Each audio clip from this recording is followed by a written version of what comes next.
മാളികപ്പുറം എന്ന ഹിറ്റ് സിനിമയുടെ ടീം വീണ്ടും ഒന്നിക്കുന്ന സുമതി വളവിന്റെ ഷെഡ്യൂളിന് പാക്കപ്പായി. 59 ദിവസം നീണ്ടുവന്ന ഷെഡ്യൂളിലാണ് ഇപ്പോൾ പാക്കപ്പ് ആയിരിക്കുന്നത്. 59 ദിവസങ്ങൾക്ക് ശേഷം ഒരു ചെറിയ ഇടവേള, രാത്രിയെന്നോ പകലെന്നോ നോക്കാതെ കൂടെ നിന്ന് ജോലി ചെയ്ത എല്ലാവർക്കും നന്ദി. ഇതാണ് തിരക്കഥാകൃത്ത് അഭിലാഷ് പിള്ള പറയുന്നത്. 90കളുടെ പശ്ചാത്തലത്തിൽ കഥ പറയുന്ന ചിത്രം ഹൊറർ കോമഡി വിഭാഗത്തിലാണ് വരുന്നത്. ഒരു കൊലപാതകത്തിലൂടെ കുപ്രസിദ്ധമായ ഒരു റോഡും എസ് ആകൃതിയിലെ ഒരു വളവും, തിരുവനന്തപുരം ജില്ലയിലെ പാലോടിന് സമീപം മൈലമൂടിനടുത്തുള്ള സുമതി വളവാണ് ഇന്നും പേടിപ്പെടുത്തുന്ന ഒരു സ്ഥലമായി നിലകൊള്ളുന്നത്. ഏതാണ്ട് 70 വർഷങ്ങൾക്ക് മുമ്പ് 1957 നടന്ന ഒരു കൊലപാതകമാണ് സുമതി വളവിനെ ഇങ്ങനെ പേടിപ്പെടുത്തുന്ന ഒരു ഇടമാക്കി മാറ്റിയത്. സുമതി എന്ന യുവതിയെ അവർ ജോലി ചെയ്തിരുന്ന വീട്ടിലെ ഉടമയുടെ മകനായിരുന്ന രത്നാകരൻ എന്നയാൾ വിവാഹ വാഗ്ദാനം നൽകി ഗർഭിണിയാക്കും. വിവാഹം കഴിക്കണമെന്ന് വാശി പിടിച്ച സുമതിയെ ഒഴിവാക്കാനായി ഇയാൾ ഈ കൊലപാതകം ആസൂത്രണം ചെയ്തു. തന്റെ സുഹൃത്തിനെയും കൂട്ടി സുമതിയെയും കൊണ്ട് പാങ്ങോട് മധുര ക്ഷേത്രത്തിലെ ഉത്സവത്തിന് എന്ന പേരിൽ ഇയാൾ എത്തിയത് പാലോടുള്ള ഈ വനപ്രദേശത്തായിരുന്നു. വനത്തിനുള്ളിൽ വെച്ച് സുമതിയെ കൊന്ന് രക്ഷപ്പെടാനായിരുന്നു തീരുമാനം. കാറിൽ സുമതിയുമായി ഇവിടെ എത്തിയ സംഘം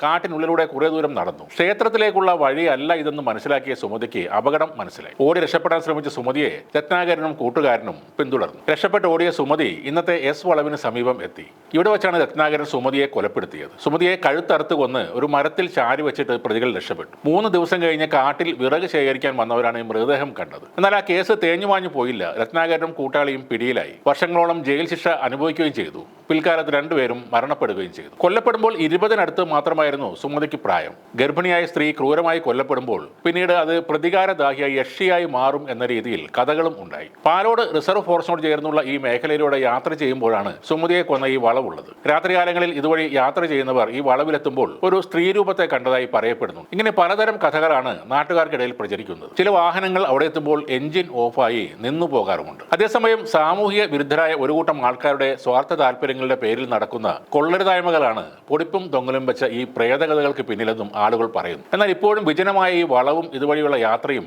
പേടി ഉളവാക്കുന്നതാണ്. സുമതി വളവ് കാണാൻ പലയിടത്തു നിന്നും ആളുകൾ എത്താറുമുണ്ട്. സുമതി വളവിലെ പ്രേതകഥകൾ വർഷങ്ങൾക്കിപ്പുറവും ഇങ്ങനെ പ്രചരിച്ചുകൊണ്ടിരിക്കുകയാണ്. രാത്രികാലങ്ങളിൽ വെളുത്ത വസ്ത്രം ധരിച്ച് അഴിച്ചിട്ട മുടിയുമായി വനത്തിനുള്ളിലെ റോഡരികിൽ നടക്കുന്ന ഒരു സ്ത്രീരൂപത്തെ കണ്ടുവെന്ന് അവകാശപ്പെടുന്നവർ നിരവധിയാണ്. വാഹനയാത്രക്കാരാണ് ഇവരിൽ അധികം പേരും. വാഹനത്തിന്റെ എഞ്ചിൻ നിന്നു പോവുകയോ ലൈറ്റുകൾ താനെ അണഞ്ഞു പോവുകയോ അല്ലെങ്കിൽ ടയറുകളുടെ കാറ്റ് പോവുകയോ തുടങ്ങിയ കഥകളും പ്രചരിക്കാൻ തുടങ്ങി. ഇതോടെ പട്ടാപ്പകൽ പോലും ഇതുവഴി കടന്നു പോകാൻ ആളുകൾ മടി കാണിച്ചു. സുമതിയുടെ കൊല നടന്ന ശേഷം ഇതുവരെ ഇവിടെ 30-ലധികം പേരെങ്കിലും ദുരൂഹ സാഹചര്യത്തിൽ മരിച്ച നിലയിൽ കണ്ടെത്തിയിട്ടുണ്ടെന്ന് ഫോറസ്റ്റ് ജീവനക്കാർ പറയുന്നു. മറ്റെവിടെയെങ്കിലും വെച്ച് കൊല നടത്തിയ ശേഷം മൃതദേഹങ്ങൾ ഇവിടെ കൊണ്ട് തള്ളുന്ന കാര്യവും തള്ളിക്കളയാനാവില്ല. ഇതിനെല്ലാം പിന്നിൽ സാമൂഹ്യ വിരുദ്ധരാണെന്നാണ് പോലീസും ഒരു വിഭാഗം ആളുകളും കരുതുന്നത്. ഇവരുടെ ശല്യം ഇപ്പോൾ ഏറെക്കുറെ ഇല്ലാതായിട്ടുണ്ടെങ്കിലും സുമതി വളവിനെക്കുറിച്ച് ജനങ്ങൾക്കുള്ള ഭീതി പൂർണ്ണമായും മാറിയിട്ടില്ല.